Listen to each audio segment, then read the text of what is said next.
This call is being recorded. Hi, Kanwal.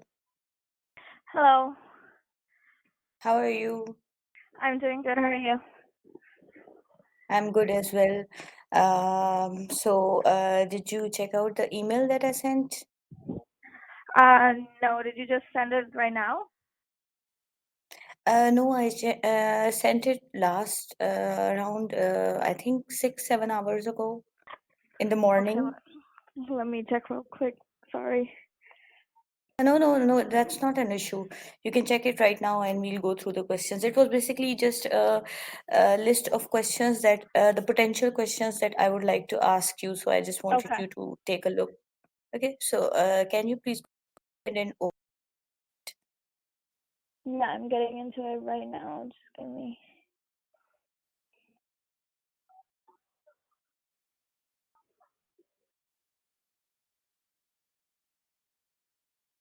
Was it sent under by your name or was it by a carrier?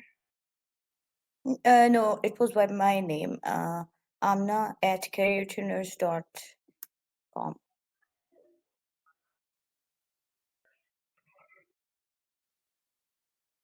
And I sent it to your csun.edu address. Oh, okay. That's why I didn't. Yeah, because it was the address that was listed in your resume, so I sent it over there. Okay. I'm hoping. Okay, got it. All right. I got the document in front of me. Okay.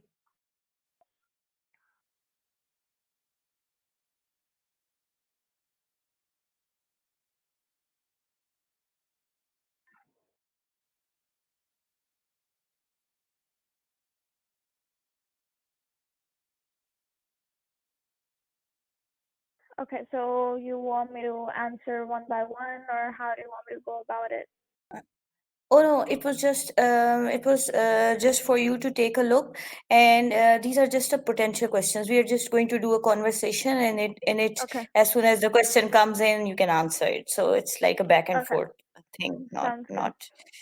Okay, okay. So let me just first quickly explain the document. So the document starts with I basically extracted the keywords that out of the job listings that you sent, Uh-huh. and I've listed those keywords here so that we can evaluate whether whether you know these keywords, as well as if you have done something against these keywords, we can utilize them in your resume. I've also added your resume in it and ask potential questions against those some of the bullet points that you wrote, and in questions in general against each of the position that you have held so far. So Okay. and then I've listed your education, and again asked a few questions about the projects that you worked on during the your graduation. And that's what the whole document is about. So Okay. is that okay?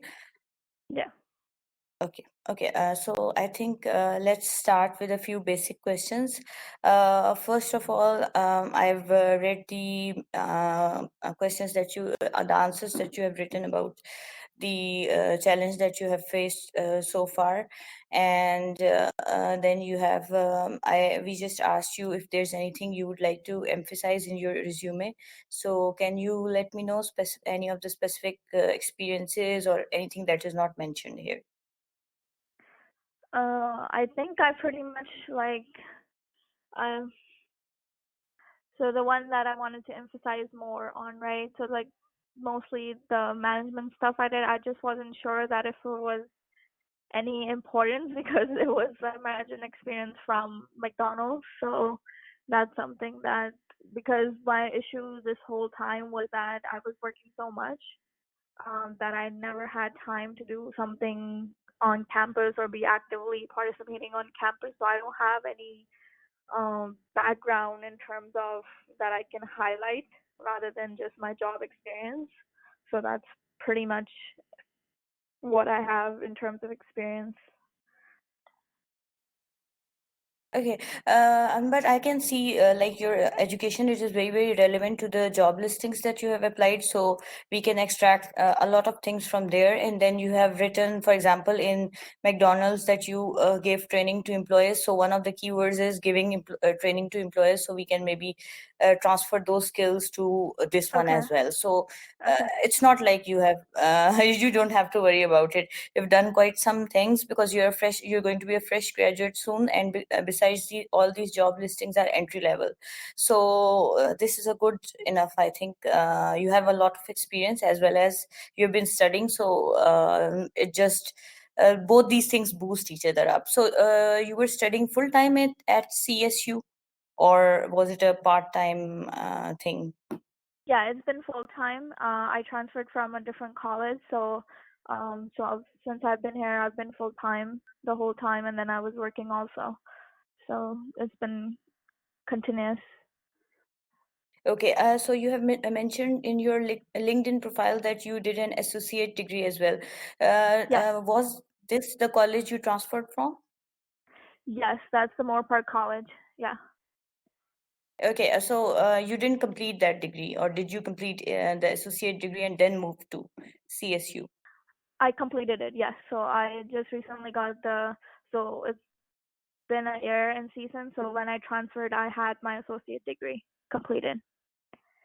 Okay, so you want to list it down in your resume as well because it seems relevant. It's not like it's irrelevant. Sure. Yes, please. Okay, thank you. The other thing I wanted to ask you that most of the job listings are saying that they would like you to relocate. So is that something you're willing to do? I'm willing to do it, but not like quite often. That's just something that I just wanted to make sure I give you like a proper description of what I wanted. That's why I found out all the entry level job, but that's not my preference to be honest. But I won't mind if I have to. If there's a good opportunity like from Pepsi or Amazon, then I will definitely not mind uh relocating. But in the first place, if I find something that doesn't require it, I would prefer that. Okay, okay, that's okay. I'll add this in. But since the job listings were asking for a relocation, so that's why I asked. So I'll just point it out somewhere in the resume that you are willing to relocate, but obviously Okay, your preference is to stay here. perfect. Okay. Okay, great. Is there anything that you would not like to emphasize on in your resume? So I have, I'm not sure how important I feel like it is important, but my GPA hasn't been quite so great. So I'm kind of working on it because I'm just taking my major classes. So, but like for the journal aid, my GPA isn't very great. That's why I kind of didn't really mention it on my resume either. So that's something I don't even want to point it out just yet because hopefully like once I get over these two semester my GPA will bump up, but at this point it's just 2.7, so that's one thing that I will definitely not want to put attention on. Oh, we don't put GPAs in a resume. We just write your graduation date, which is 2020. That's it. So Okay. we don't emphasize on resume on That's GPAs. We good. just I don't think so. Industry ever like really cares about the GPA part. If you were going in academics, maybe that was something where they would have focused upon it. But I don't think so. It matters in industry. Okay. Okay. So I think start dissecting your experiences one by one, and then we will go over to your education part. Okay. Okay. Okay, so you have been working as a tax clerk in Harbor Freight Tools. So can you tell me about your day-to-day responsibilities, and if you can use like really simple words to explain taxes, Sure. that would be great. Yeah, so definitely. So I was working as a in the sales tax department. So anything that the item was sell, whatever the sales tax is on. So we were taking care of that, whatever we were collecting from the customer to pay to the government. So my part was that in order for the new location to operate, I had to get the license from different states. So I would apply, fill out the online application to get the sales tax permit in order to have our location properly work or be in like completely compliance with the law. So that's something that I would do. That was like my regular thing because Harbor Freight is like literally opening stores like every other day. So that was like one of my main jobs that I was doing over there, applying for licenses, filling out the application, and then once we get the licenses, I would send it out to the stores so that that could be posted inside the location. The second thing that I was doing that we Harbor Freight sells tires, so there's certain tax that we have to pay on the sale of tires. So that's the return that I will prepare for multiple locations in multiple states.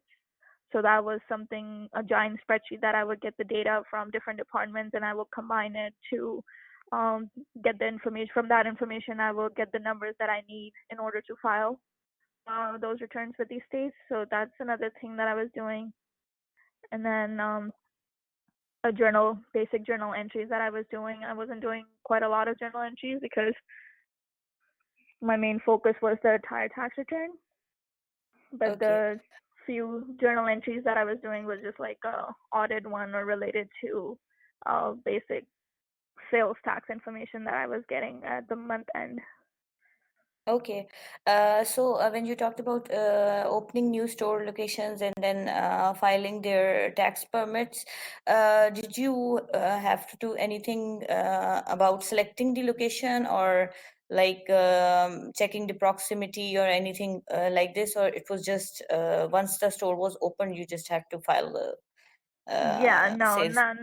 nothing like that. It was a separate department that would do that. So everything was pretty much done for me, and they would give us a date that this store was opening, and that's when I would go for and apply for the application. So it wasn't something that I was selecting the actual location or getting the Okay. proximity or anything like that.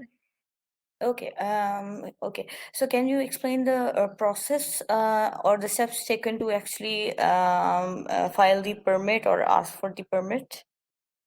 So most of them were online permits. So I would go to the actual website for the state, for example, California or Texas. That will I will like go to their online portal and they will give us option to select what permit we wanted, and then inside after getting and opening that application, there were certain steps that we were supposed to enter the name of the company and um, the rest of the information, like create location information and when the business is starting and stuff like that. And then once I would submit the application, I will get the confirmation either by I will get the license through the online portal or sometimes it will come in the mail. But sometimes I had issues where I would not get the mail, so I had to contact the actual State Department and talk to them over the phone and figure out what went wrong or where our licenses are. So that's something that I was doing, but most of it was Okay. like an online application. Okay, it was fully automated basically, and you just had to file in all the documents and then wait for their reply. So Yeah. you talked about having a few issues and then you had to sort it out manually. Can you explain some of the issues that you faced? So the main issue was that we will just not get the license even after I submitted the application.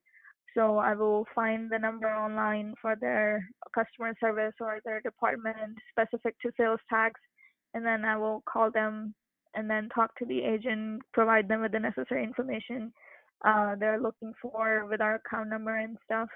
And then from there, they will tell me that what the issue is or where our license is or if I need to apply it again, because there were some states where we would have that issue constantly. So there were times where I was just on the phone like almost, because when you're calling state there's like a really long wait. So that I would like be on phone for like 2 hours or 2.5 hours just trying to figure out where our licenses are. Okay, so it was basically a very long process if you get into an issue. So, what was the most common issue that they rejected your application in the first place? What They was the will just reason? not. Their system is like very outdated, so sometimes it will just like not go through, so we would have to like call them and give the confirmation number and stuff, or they might have just like not have the application, or sometimes like they would associate certain, like for example when I was doing the tire tax, so with along with the sales tax license I would have to get the tire tax license. So most of the times they would have issue with opening the other license, even though when we tick mark on the application. So I would have to like go back in and tell them that this is the application I submitted, this is when I submitted, or sometimes they will ask me to submit the documents via email directly to that agent that I was talking to. So they will go ahead and look at it again and see what I submitted and will process it again. But it was mainly related to the issues that they didn't get the application in the first place, or they just they didn't see it correctly. Okay, so was there any turnaround time by this given by the state that after this you can contact us, or you had your own SLA of calling them and checking them out whether they Within received 2 it? weeks, yeah, we are technically supposed to get like within uh 15 business days or so. So after that, if I don't get it, that will be my cue that I need to go ahead and contact them. Okay, so how many times has this issue occurred while you were like filing these the Uh, permits? yeah,